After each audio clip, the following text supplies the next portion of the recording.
राधे राधे। हरे कृष्णा। आज मैं आपको सुनाऊंगी श्री गोवर्धन महाराज की बहुत ही पौराणिक और दुर्लभ कथा। इस कथा को पूरे ध्यान से सुनना।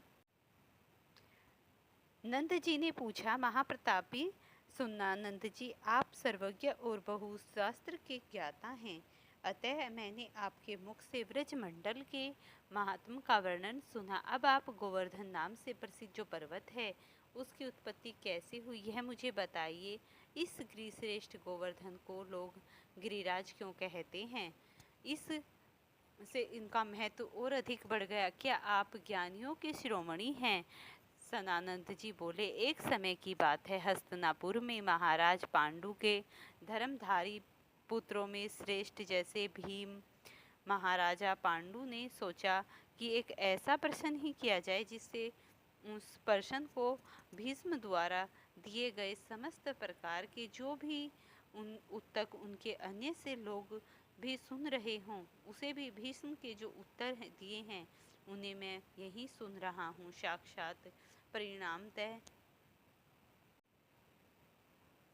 भगवान श्री कृष्ण जो असंख्य ब्रह्मांडों के अधिपति, गोलोक के नाथ और सब करने में समर्थ हैं, जब पृथ्वी का भार उतारने के लिए स्वयं इस भूतल पर पधारने लगे, तब उन जनार्दन देव ने अपनी प्राण वल्लभ राधे से कहा, हे प्रिय, तुम मेरे वियोग से भयभीत रहती हो, अतः तुम भूतल पर चलो। श्री राधा जी बोली, प्राणनाथ, जहाँ वृंदावन नहीं है, जहाँ यह यमुना नदी नहीं है तथा जहाँ गोवर्धन पर्वत नहीं है, वहाँ मेरे मन को कैसे सुख मिल सकता है? मैं वहाँ पर नहीं जाऊंगी।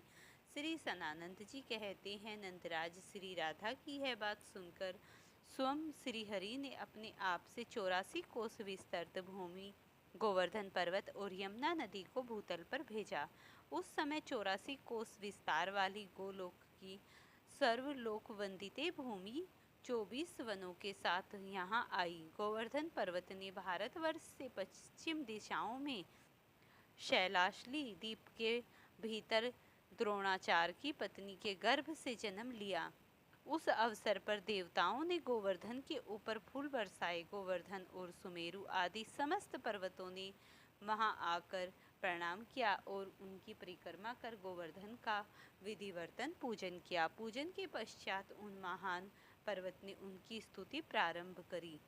पर्वत बोले, तुम साक्षात परिपूर्णतः भगवान श्री कृष्ण चंद्र के गोलोक धाम में, जहाँ दिव्य गो समुदाय निवास करते हैं तथा जहाँ गोलोक एवं गोप सुंदर शोभा पाती हैं, शोभित होते हैं, तुम्हें गोवर्धन नाम से वृंदावन में विराजते हो और इस समय तुम ही हम समस्त पर्वतों में गिरिराज हो। तुम वृंदावन की गोद में समोद निवास करने वाले गोलोक के मुकुटमणियों तथा पूर्ण ब्रहा परमात्मा श्री कृष्ण के हाथों में किसी विशिष्ट अवसर पर छत्र के समान शोभा पाते हो। तुम गोवर्धन को हमारा आदर नमस्कार है।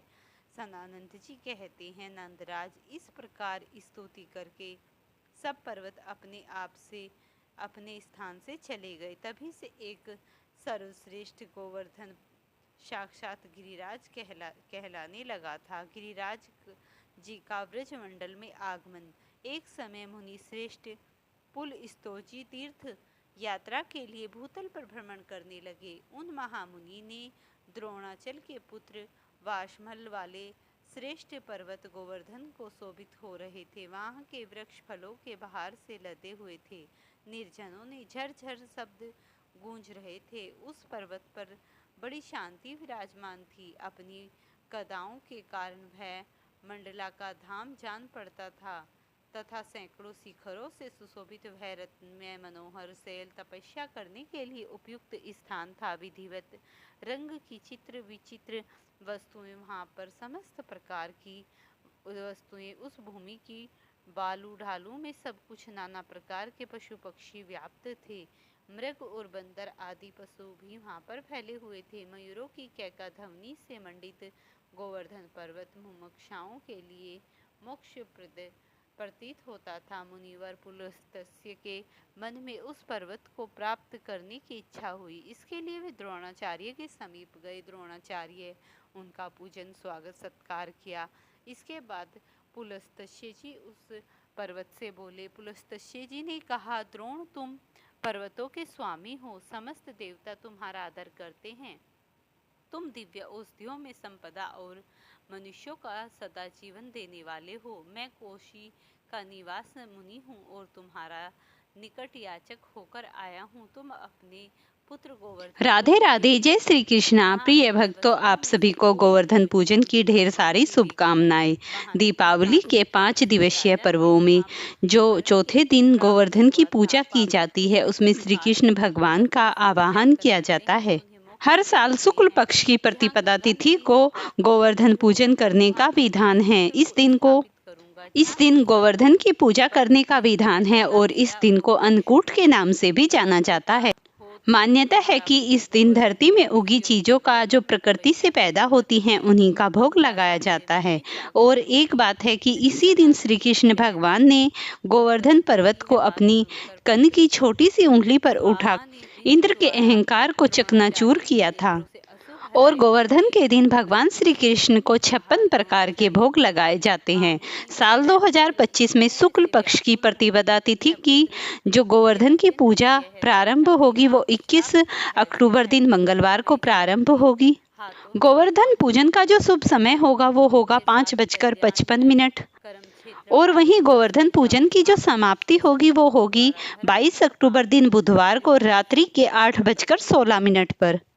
गोवर्धन पूजन जो होता है वो उदया तिथि के अनुसार होता है, क्योंकि कुछ जगहों पर जो गोवर्धन का पूजन होता है वो सुबह ब्रह्म मुहूर्त में होता है और कुछ जगह पर ये मुहूर्त शाम को पूजन किया जाता है। तो ऐसे में जो आपको शुभ समय प्राप्त हो रहा है वो 22 अक्टूबर दिन बुधवार को ही करना श्रेष्ठ बताया जा रहा है।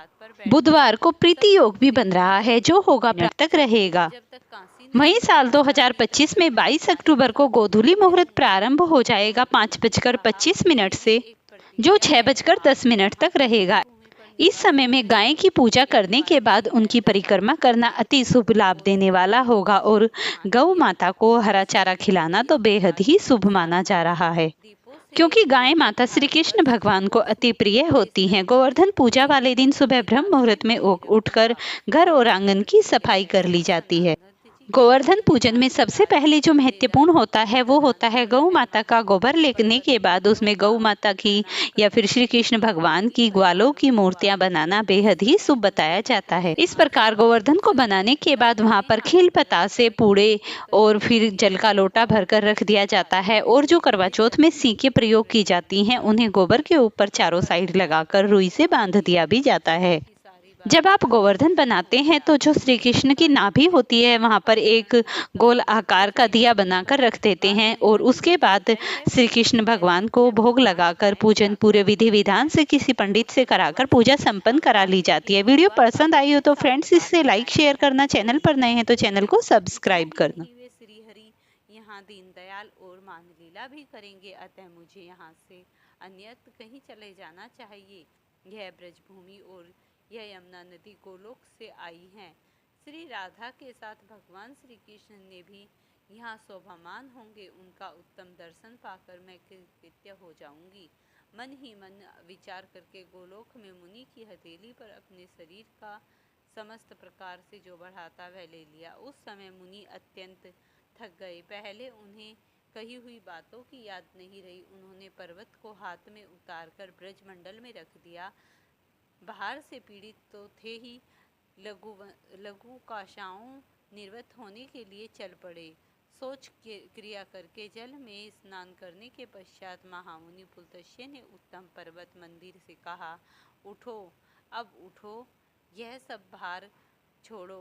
तब महामुनि पुलत्स्य ने उसे अपने तेज और बल से उठा लेने का उपक्रम किया। मुनि ने स्नेह से भरी भीगी भीगी द्वारा द्रोण नंदन गिरिराज को ग्रहण करने का संपूर्ण शक्ति में प्रयास किया, किंतु वह एक उंगली से भी टस से मस न हुई।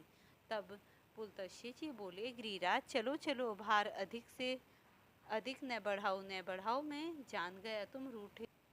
शीघ्र ही बताओ तुम्हारा क्या अभिप्राय है। गोवर्धन बोला, मुझे इससे मेरा कोई दोष नहीं है। आपने ही मुझे यह स्थापित किया है। अब मैं यहाँ से कहीं नहीं उठूंगा। अपनी है प्रतिज्ञा मैंने पहले ही प्रकट कर दी। श्री सनानंद जी कहते हैं, यह उत्तर सुनकर मुनि श्रेष्ठ पुलत्स्य की सारी इंद्रियां क्रोध से चंचल हो उठी, उसके ओर फरकने लगे। अपना सारा उद्यम व्यर्थ हो जाने के कारण उन्होंने द्रोणवंश को श्राप दिया। पुलत्स्य बोले, पर्वत भी तू बड़ा ढीला है, मैंने मेरा मनोरथ पूर्ण नहीं किया, इसीलिए तू प्रतिदिन तिल तिल कर क्षीण होता चला जाएगा। सनानंद जी कहते हैं, नंद यूँ कहकर पुलत्स्य मुनि काशी चले गए। उस दिन से यह गोवर्धन पर्वत प्रतिदिन तिल तिल करके क्षीण होता चला गया। जब तक वह गिरती गंगा और गोवर्धन पर्वत इस भूतल पर विद्यमान हैं, तब तक कली का प्रभाव कदापि नहीं बढ़ेगा और इस प्रकार स्वर्ण में हमेशा भगवान के नामों का जय जयकार होगा। समस्त प्रकार के पापों का अंत हो जाएगा और वह मरने के बाद भगवान राधे राधे। जय श्री कृष्णा। प्रिय भक्तों, आप सभी को गोवर्धन पूजन की ढेर सारी शुभकामनाएं। दीपावली के 5 दिवसीय पर्वों में लाइक और शेयर करना, चैनल पर नए हैं तो चैनल को सब्सक्राइब करना।